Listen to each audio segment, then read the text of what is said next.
Êxodo capítulo 4, versículo de número 10. Então disse Moisés ao Senhor: Ah, Senhor, eu não sou homem eloquente, nem de ontem, nem de anteontem, nem ainda desde que tens falado ao teu servo, porque eu sou pesado de boca e pesado de língua. E disse-lhe o Senhor: Quem fez a boca do homem? Ou quem fez o mudo, o surdo, ou quem vê, ou o cego? Não sou eu, o Senhor? Vai, pois, agora, e eu serei com a tua boca e te ensinarei o que hás de falar. Ele, porém, disse: Ah, Senhor, envia por mão daquele a quem tu has de enviar. Então se acendeu a ira do Senhor contra Moisés e disse: Não é Arão, o levita, teu irmão? Eu sei que ele falará muito bem. E eis que ele também sai ao teu encontro e, vendo-te, se alegrará em seu coração. Tu lhe falarás e porás as palavras na sua boca, e eu serei com a tua boca e com a sua boca, ensinando-vos o que haveis de fazer. Muito bem, nós estamos diante de um texto do capítulo de número 3, do capítulo de número 4, que trata exatamente do chamado deste homem chamado Moisés. Lembrando sempre que todo chamado, ele é antecedido pela preparação. Sim, Deus, antes que realmente se revele ao homem, ali ele efetive o chamado, a vocação, que é o momento em que o Senhor se revela de uma forma sobrenatural para a pessoa. Ele já preparou. Quando existe o chamado, quando existe esse momento, é porque Deus, ele já preparou a pessoa para aquele momento. Então o Senhor, ele não age de forma aleatória. Deus, ele não estava procurando alguém para ser o libertador do povo de Israel e de repente se depara com um homem naquele monte e resolve naquele momento se revelar a ele e então propor o chamado. De forma alguma. Nós sabemos que Moisés, ele já tem a sua história marcada desde o capítulo de número 2, quando o seu nascimento, que acontece no momento, num pior momento do povo de Israel, naquela escravidão, momento em que todos os meninos que nasciam do povo hebreu tinham uma determinação por parte de Faraó que estes fossem jogados no rio Nilo com o propósito que morressem.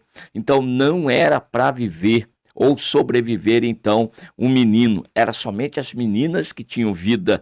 E Moisés vai nascer neste contexto. Capítulo de número 2 diz que a mulher concebeu e teve um filho, e vendo que era formoso, escondeu-o por 3 meses. Depois, não podendo mais esconder, a menina, a sua irmã, preparado pela mamãe ali, vai colocá-lo numa arca, né, de juncos ali, e vai então ser levado ali para então o rio Nilo. E ali colocado, descendo, vai cair lá onde estava se banhando exatamente a filha de Faraó, que, encontrando a criança, identifica que era um dos filhos dos hebreus, no que se aproxima então a irmã e sugere para ela encontrar uma ama para que amamentasse aquela criança para ela.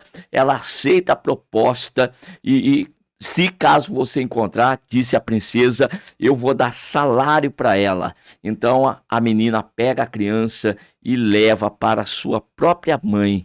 Olha o cuidado de Deus, olha o zelo de Deus. É assim que Deus trabalha na vida daquele com quem ele tem chamado. E daí então, você que está prestando atenção na mensagem, olha a primeira aplicação que eu faço da mensagem neste momento. Irmãos, preste atenção para os dias atuais. Quantos de nós no passado, tá? já não sofreu ou já não sofremos aí ataques? Quantos que não têm testemunho de que não era para estar vivo hoje? Não era para estar vivo. Às vezes nasceu de forma prematura, ou então quando era bebê teve todo tipo de enfermidade, a pneumonia, ou já teve, enfim, ficou internado. Você já ouviu do seu papai e da sua mamãe de que você é um milagre, de que você não era para estar vivo e hoje você está servindo a Deus? Então preste atenção. Isto é um sinal de que você tem um chamado, de que você tem um propósito. Deus te conservou, Deus te guardou, Deus te livrou no momento em que você não conhecia Deus, no momento que você não sabia quem era Deus, mas o Senhor te conhecia. Mas o Senhor, ele sabia muito bem quem você era, porque você nasceu para um propósito. Você nasceu para realizar uma obra para Deus. Você nasceu segundo a vontade de Deus. Mesmo você não sabendo, mas Deus já sabia. Deus já sabia. Quando eu olho para a história do povo de Israel neste cativeiro aqui, eu sempre, irmão, sou levado para Gênesis, capítulo de número 13, 14, 15, quando Deus conversa com Abraão e fala para Abraão: a tua quarta geração vai ser escrava. E eu vou libertá-los da escravidão e eu vou trazê-los para este lugar aqui onde nós estamos conversando. Então, muitos anos atrás, Deus já estava falando desse momento. Então, Moisés já fazia parte do projeto de Deus. Bem-aventurado o homem e a mulher que faz parte de um projeto de Deus, pois deste Deus cuida, Deus livra, Deus conserva. Não importa se naquela ocasião a determinação de Faraó é para que os meninos morressem, e quantos não morreram? Mas Moisés não. Por que Moisés não morreu? Porque Deus o conservou. Porque Deus, ele tinha: este aí pertence a mim, este é meu, eu tenho agora separado para a realização de uma obra. E quando então chega no capítulo de número 13, os irmãos bem sabem, que acompanham aí as pregações, os ensinos, que estão comigo lá no Instituto Gunnar Vingre, aprendendo o livro de Êxodo, sabe que Moisés, ele foi ali amamentado pela sua mamãe, tá bom? Cuidado pelos pais e educado pelos pais quando ainda era bebezinho.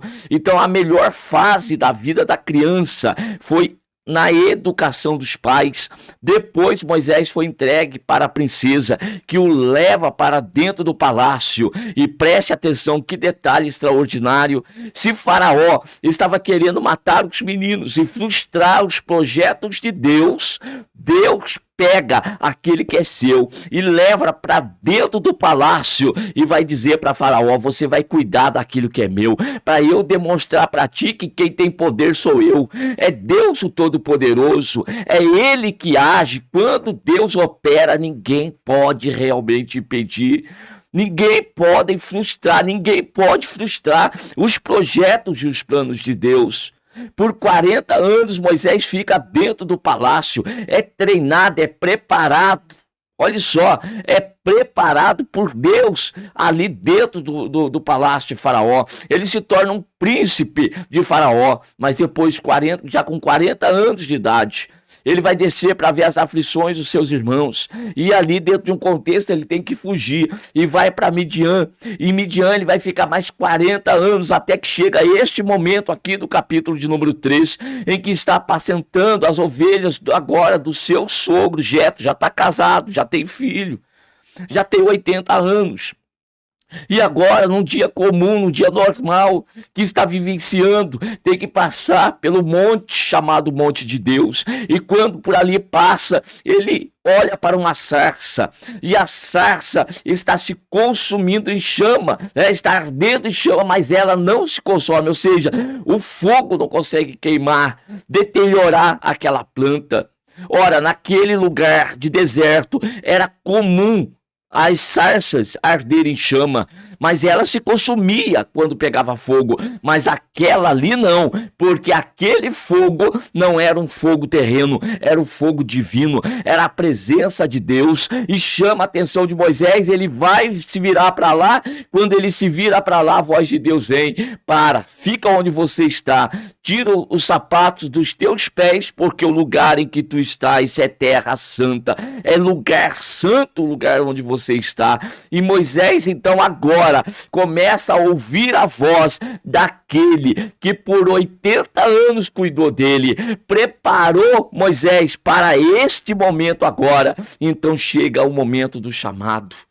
Meus queridos irmãos, o chamado, eu quantas vezes já não disse para vocês, ele é irresistível. Não adianta ficar dizendo que não vai fazer.